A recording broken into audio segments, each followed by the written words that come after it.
wish you had the ball in your hand in that moment to tie the game? I would wish I would always have the ball in my hand, but that's not what football is. Sometimes you got to run the ball.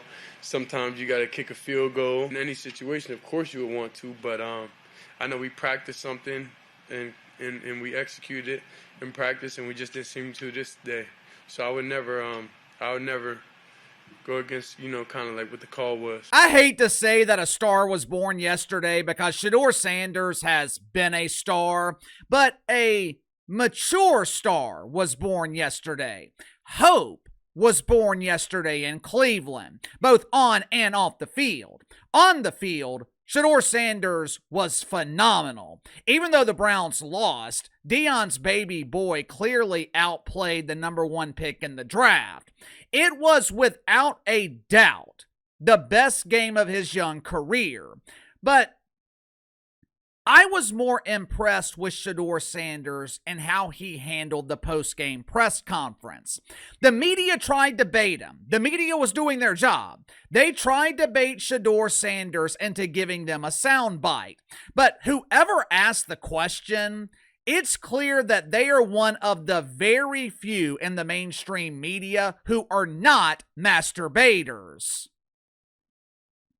Instead of blaming Kevin Stefanski, instead of making it all about himself, Shedeur Sanders defended his coach's decision to run an unfathomable 2-point conversion to tie the game. As you can see here, the play was busted from the beginning. It was a brilliantly designed play by Kevin Stefanski. It just wasn't executed. End of story, though, right?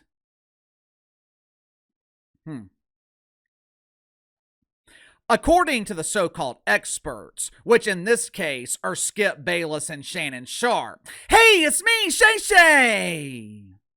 According to Skippy B and the grown man who calls himself Shay, Shedeur Sanders is once again being sabotaged and Kevin Stefanski should be fired.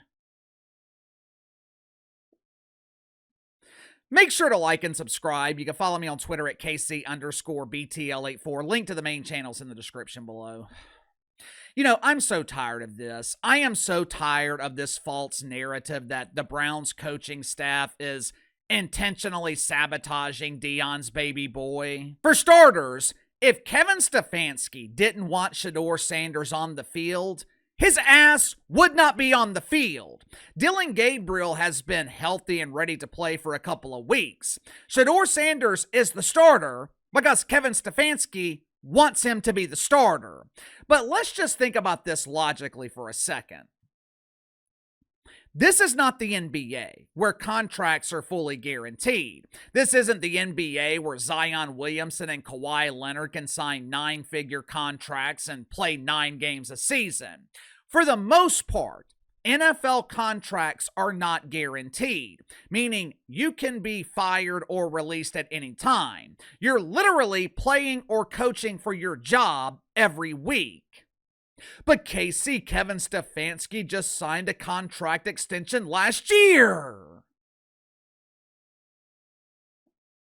So? It doesn't matter. That doesn't guarantee job security.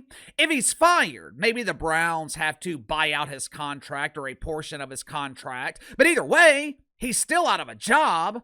There's only 32 head coaching positions available in the world. There are 32 NFL head coaches. You have a better chance of spiking your hair by sticking your finger in an electric ass than you do of becoming a head coach in this league. Kevin Stefanski has worked his entire life to get to this point. Do you really think he would risk it by sabotaging Shedeur Sanders? Do you really think he would risk it by sabotaging a 5th-round draft pick? Well, Casey, maybe the Browns are intentionally losing to get a better draft pick.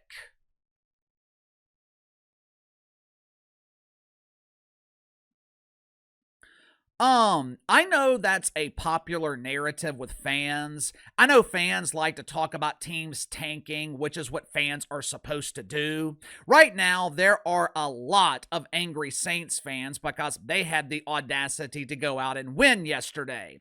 Uncle KC ain't one of them. With a month left in the regular season, there is not a single team in the NFL that is tanking. There's not a single team in the league that's losing intentionally.